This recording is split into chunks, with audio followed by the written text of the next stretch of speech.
Welcome to Face to Face. Our guest today is Ramesh Kapur. Ramesh has been a long time a player and very prominent activist in the Democratic Party in the United States for a very, very long time, very active. And this year, he is also a member of the Biden campaign 2020. He has also done fundraisers for many Democratic players. I think last year he did a fundraiser for Kamala Harris. So we are going to talk to Ramesh about, we are just a few days away from the election, what is his take on the election, and also the impact of this election on Indo-US relations. Ramesh, welcome to our show, and thank you very much for your time. Hello, Upinder. It's always a pleasure to see you and meet you. Same thing here. And Ramesh, I have to tell you upfront here that, I've known you for the last 20, 25 years. And every time before the election, I talk to you and your prediction is 100% right. So Oh, my question to you is going to be, what is your prediction for the upcoming elections? uh, have you bet on my predictions, by the way, I have Upinder? always bet, I have always lost. Because you bet on the opposite side of I what I bet the recommend. opposite side, yes. All right, okay. Okay. So, all right. Well, you see, my prediction is not. It's not an. I'm not an astrologer or any guru person. This is all comes from prediction by logic and the years of analyzing presidential election, because that's where I started with Mike Dukakis and then moved. He ran for the presidency, and then I started raising for the presidential level. So that's what I understand. I understand American presidential politics now, and I also understand U.S.-India relationship because I've been doing that since 1986. So this is all by, and again, when you're an entrepreneur, when you're a businessman, you get a sense of what your customer wants, what your customer is looking for, those the nuances that are there, whether you can close the deal or you can do that. So it comes from centuries. My family comes from 15 to 16 generations of business people, entrepreneurs. And to be a businessman, you have to predict the markets, predict those things, the future. For example, because we are from Lahore, so my father and his family moved to India 4 years before the partition. So they were already able to predict 4 years from before they moved that things were going to change and it was time to move. So we didn't have the situation that most people have in Pakistan, where the last minute they were refugees in India. So that's where the background is, that history is coming from, that you get, that's an innate in you that you learn, and then you refine it as you go along, whether it's politics or whatever it is. Okay, so that's where I come from, and that's why usually, I tell you predictions because of those experience and the background. So my prediction now is Biden, Kamala Harris are going to be president and vice president. The House we will have already, keep the House, and we will take the Senate also. All right. So all we need to take is 4 seats. All right, to win. Because we are worried that we might lose Alabama, because we won Alabama in a runoff election when Session went to Washington. I think my understanding is that Democrats are going to lose Alabama anyway. Chances are my sense is, but you never, it's going to lose Alabama. So we need 4 seats. To tie, because we need 3 seats. So to net 3 seats we need, and that will tie it. And Vice President Kamala Harris will be very busy in Washington, voting for the majority, because she gets 1 vote when there is a tie. So the 2 we know we will have Colorado and Maine. Those are the two. And when that happens, there'll be the first Indian American, no, second Indian American senator will be from Maine, Gideon. Father is Yes. Indian American, Yeah. mom is I Armenian. think her chances look very good, actually. Yeah, yeah, because yes, yes, and Mm, we did a fundraiser for her. mm. Brian Pereira and myself were part of the fundraiser that we did, and I got a So, chance to. what is her? Can you talk a little bit about her Indian heritage? Her father is Indian, Okay. her dad Okay. is Indian, okay, Hmm. and mom is Armenian, all right, Okay. Uh, which is what my brother's son is, his family is, okay. because his Okay. wife is Armenian, he's Indian. So Jay is dad is Indian and mom is Armenian. Okay. Uh, So now, Ramesh, I wanted to talk to you about a few scenarios which are in my head and see how what will be your reaction. So number one scenario is that let us, let's assume that you are right and Biden becomes the president and Harris becomes the vice president. In that scenario, what you think, what the action will be of Donald Trump, how he is going to yeah, react? yeah. Don, I think he will concede it. All this talk about is all bluster. Is all bluster. Hmm. But the Republican Party won't be existing for a long time Mhm. because it's going to be Trump party. If he loses, he probably will start a channel, his own channel, You mean the TV television channel, channel? TV channel, yes. Mhm. And he's been around for a long time. He's going to be around, and there won't be any Republican Party left. All right. Mhm. So my sense is that we will have the White House for at least 18 years Mhm. plus 18. because of Oof. Donald Trump. 18 years. Kamala Okay. Harris is going to be the next president, I believe. And I Mhm. predicted that when I did the fundraiser with her in my house. I said this was in January of 2016. I did the Mhm. fundraiser when she ran for the Senate. Of Mhm. course, I did 5 other fundraisers when she ran for the presidency around the country. Sure. Uh, but uh, So, I said that Trump is going to be the next president. I said that mhm. at that time, and so people now, will get so Ramesh, I wanted to disgusted come. with him, will be so disgusted with me, and you're the future president, and that's what I say. 18 years, she'll be So, the next so president. now let us also assume a scenario that suppose Trump doesn't concede. Yeah, So, what will be the options open for the Democratic Party at that time? I know it's a I very think yeah, speculative question. yeah. It's speculative, and I don't think. See, Trump, doesn't. He's going to have problems where he might there might be action for him to put him in jail. All right, okay, all right. Mhm.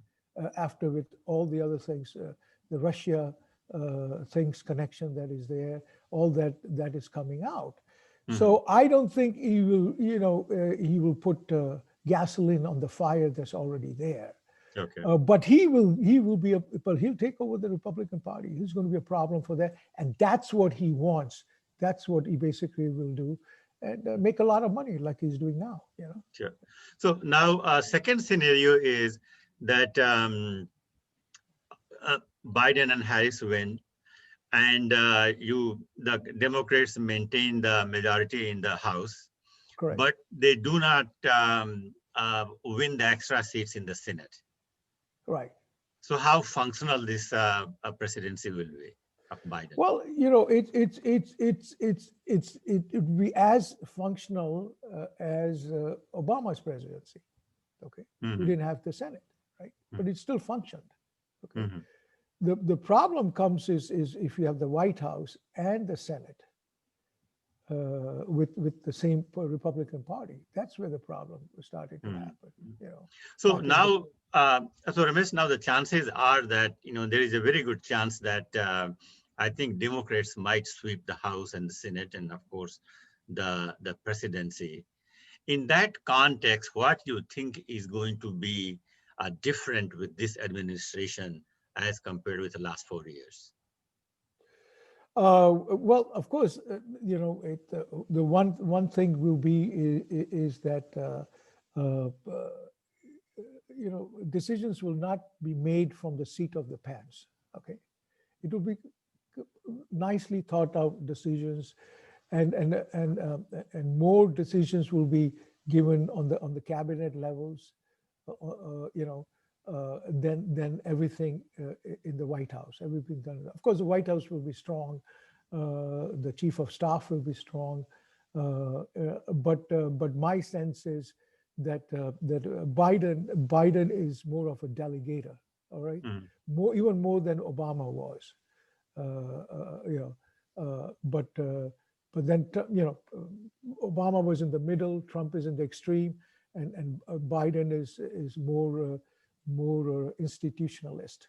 Okay, mhm, over there, and a lot of things that he'll firm up the healthcare that is there, or he calls it Obama Biden care, what he calls it. They're going to firm that up, so more people, all the loopholes will be closed. That will be the first agenda. He's going to take immigration, okay, mhm, solve the immigration problem, and that's where the Indians will really gain, because all the backlog that are there he has said that will be all done at the same time when the immigration reform is done. Immigrants will be more respected. Biden will never ever say that what Trump said to the elected official, go home where you came from, all right? mhm, And that's very offensive to us. It scares the hell out of us.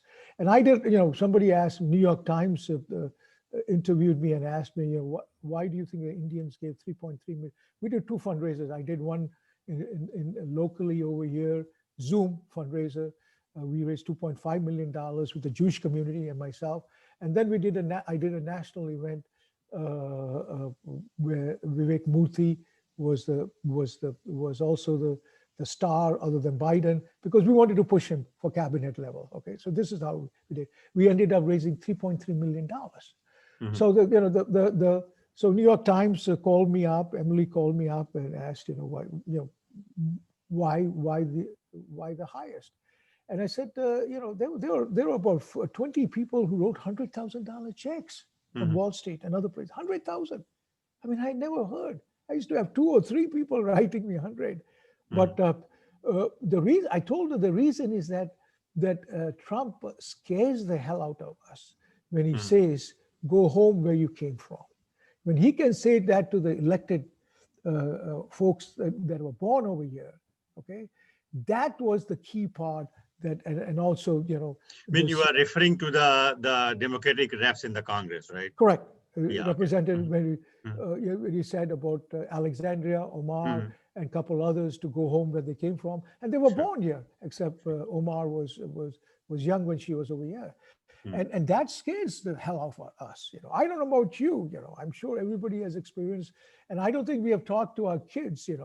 We mhm, think everything is fine. We are in the bubble, but you'll be surprised how many kids, our kids and our grandkids, have been mhm. told to go home So, where they came from, even though they were Ramesh, born over here.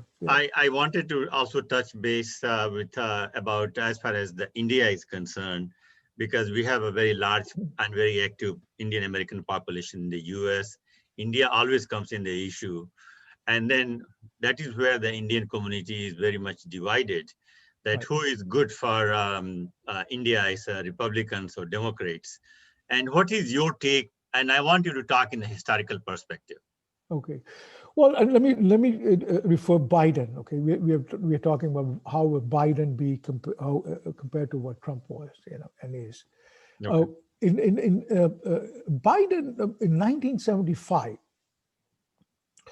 when India exploded the Pokhran 1, the Hmm. bomb, nuclear Hmm. bomb, Pokhran 1, there was a lot of push to sanction India.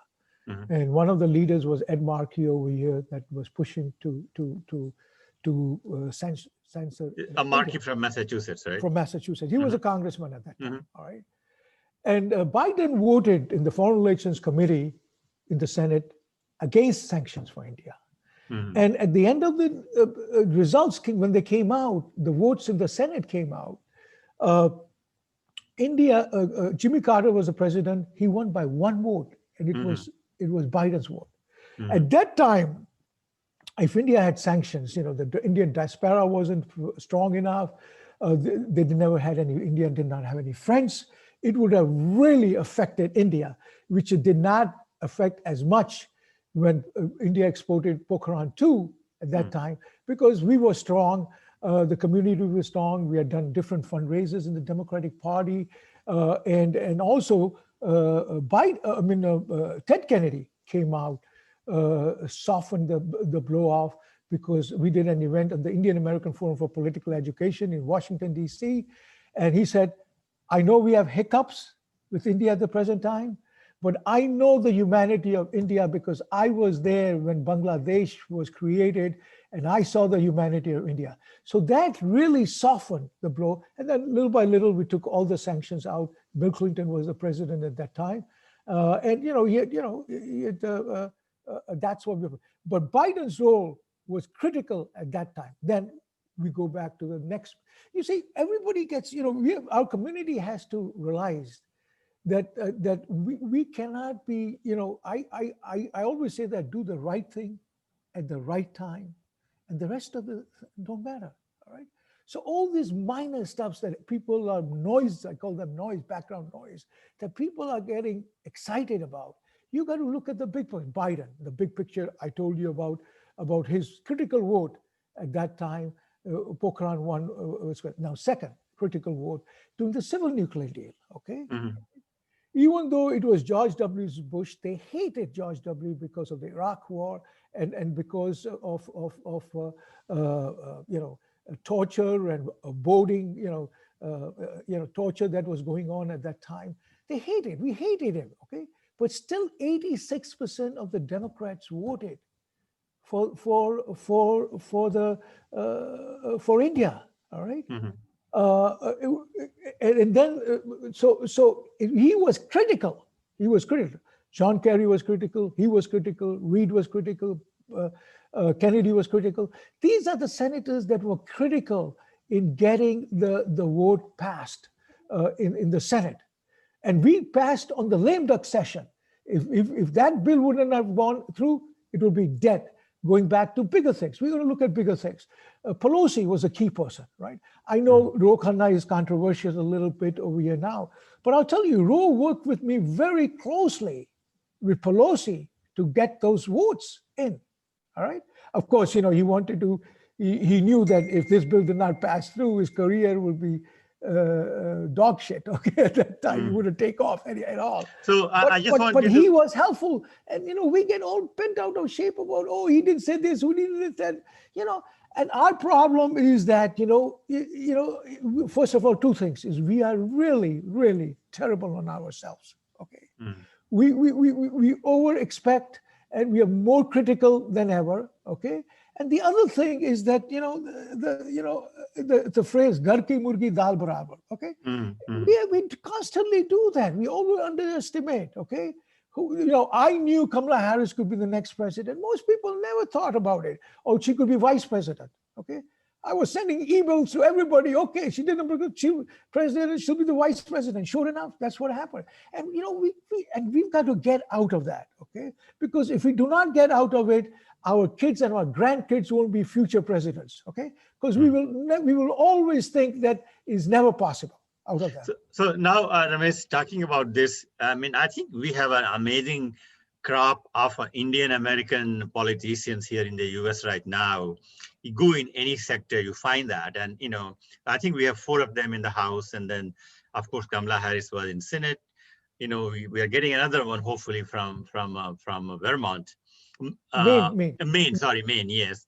And so now, and also Ro Khanna played a very important role in Bernie Sanders' campaign. And this fellow is very bright. Actually, I have Yeah, spoken with him several times. right. So when you look at this current generation of Indian American politicians, what is your take on that? Yeah, I mean, there are more and more, there's this organization called Impact, okay? Yes. And I support it. The last couple of years, Deepak Raj has done a great job. He has, so we've got to get more and more, train them, raise money, give them, write them checks, instead of lip service that we give. Once you start writing check, then that's when you're in, okay? Hmm. All right? Hmm. Sure. You mean it, other than just talk. Uh, so we have a lot of potential, and we are doing that with Impact. And then, but again, refine Impact. We want to sit down, and also whoever is running, we just don't blindly give them money. Okay, okay. I used to write checks. Whoever ran, any Indian ran, I used to write big checks over here. I mean, I was successful. Kumar Barve, I was successful early on, and he's still a star. We are trying to push him to be cabinet secretary now, EPA or transportation. He has a Hmm. shot. He's a Hmm. chairman of the of those committees in Maryland. He's a Hmm. chairman over there, and he Hmm. was a majority leader at that time. So he has all the credentials. He's been there long enough.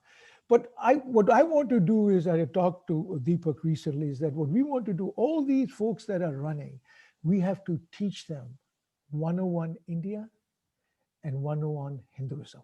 Okay. Because we've 101 been India and 101 what?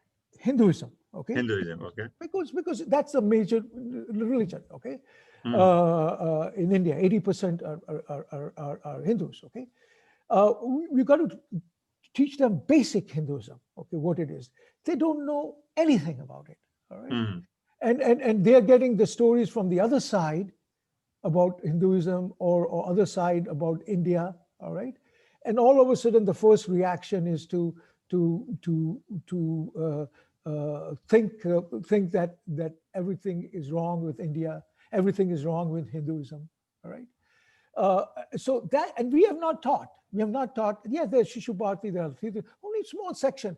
We're so busy raising money. We were so busy raising money.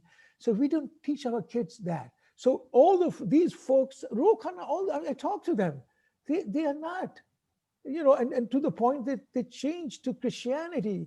Bobby Jindal changed to Christianity, and Ami Bera, we married into Christianity. He changed to Christianity. And then we have Tulsi is the only one who's proud to be she's not Indian American. She's proud to be a Hindu. All right. Hmm. So what I'm saying is that you know, I, I'm not saying Hinduism is never fundamentalist. Okay, or never. We never convert, like other Christianity, Muslims who are constantly conversion. We have never converted, Hmm. okay, forced Hmm. conversion. So what I'm saying is that they have to know, because they are going to be our spokesman when they are over there. If they're not going to stand up for Hinduism, you cannot say U.S. India relationship is great. They are major defense partner. They are everything, But unless again, you respect Ramesh, their religion, which is 80% Hindus. but Okay. again, when you bring Hinduism, actually, this was going to be my next question to you, but Yeah. you know, I think I remember about 25, 26 years ago when I came to US, uh, the Indian community was very much united behind the Democratic Party. And there were a few, of course, Republicans, for the other region, conservatism, etc. But religion never played that important role in the Indian American community. But in the last 5, 6 years, Yeah. I think the religion has become a big divider here. And the community is split along that line. So that's the one thing that what is your take on that? Second Yeah. question is that, yeah, we can talk about 101 Hinduism, but there are also you have 20% people in India who are Muslims, who are Sikhs, who are Christians, and so how do you reconcile these two Yeah. factors? Well, I mean, look, okay, okay. Muslims are very active in their religion. They've always been more active than Mm. Hindus have always been through history. Okay, so they Mm. never have any problem. Okay, Sikhism is the same thing. Okay, they are Jainism the same thing. Their parents teach them that, Mm. because they're out. It's not a main religion. Okay, so for years, 25 years you are talking about. The problem was that 25 years back was Hinduism was looked as cult in the 60s. Okay, Mm. okay. it was, it was looked as a cult where kids that converted to Hinduism, they used to have priests, exorcists, and all the priests used to come in. So, it was always a cult. Okay. So when it's a cult, it's not important. It doesn't make sense. It wasn't important. Nothing was brought up. But now it's a different area. India has become critical to United States national security. 80% of their religion is there. For next, these 2 terms, Modi has come in. The BJP has come in. All right. Before, for years, it was a Muslim. 14% of the Muslim population, all right, was controlling everything because they were part of the control of the Congress Party. Congress Party used that. And it was all political. It's all this, and same thing on the BJP is not political. I'll come to that also. It's all political. Can you imagine that triple talaq was illegal in Pakistan and Muslim countries, and it wasn't in India? Why? Triple talaq was because of the 14% political thing. Why do you think Kashmir was the situation that were bleeding for 30 years? Okay. Why? Politics. It's 14% Muslims. Okay. So now what has happened is that the pendulum has moved on the other side. Okay. All right. And it will move back. Okay. It will move back again because at the end of the day, it's and same thing has happened over here. Pendulum moved because of Trump on one side. It's moving back again. At the end of the day, the critical part is the bald eagle and Mother India. They will always keep going. All politicians will come and go, Upender, but the bald eagle and Mother India will always remain. Okay, because the depth that is there in these countries, the history of India that is there, centuries of history. All right, and what has also happened, a very interesting article I read recently about why is Hinduism becoming more in the forefront? More people are publicly saying they are Hindus. Is Ram Mandir? Okay, Ram Mandir was one. If you look at history, about 900 years of India has been under the Muslim Raj, and then 300 years British Raj, and we thought we were all liberated. Okay, but this article says is that there was the only temple that was big temple that was built in Delhi before the independence was Birla Temple that was built in, and then Somnath Temple was there, rejuvenated by Sardar Patel, and then this Ram Mandir was the last one, and this was the one only thing that the Hindus have taken back, something that was for centuries taken back to them. And that's what it is. For the first time, the pride is there that the Hindus have taken something back that was taken for 13 years. So it's not Hindu fundamental. You have to look at the depth part. You have to look at the psychological part of it. All right? And that's what I'm trying to explain to Biden administration in terms of foreign policy, why this is important. It's not secularism, because India is secular. The constitution, they are like United States. Okay, it is the same, but you have outliers, and there'll be outliers, and pendulum will move back because the history of United States and the long history of India. That's the difference.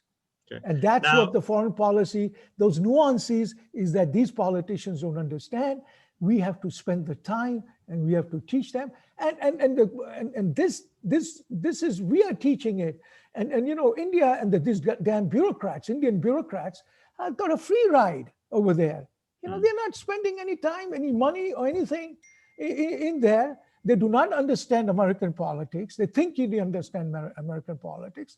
Look what they did to Jaypal, Jai Shankar over there, publicly humiliated her, all right? Come on, she's an elected official. If she was white and she was male, would this guy do something like that? We take our folks for granted.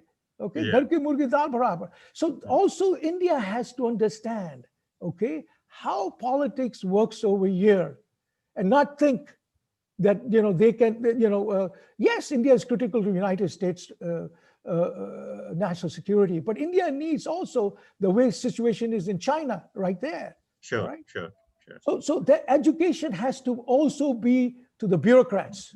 All right. Hmm. Hmm. 101 American politics to bureaucrats. All right. So now, Ramesh, before I let you go, I have to ask you this question. Is you are a very staunch Democrat, has always been.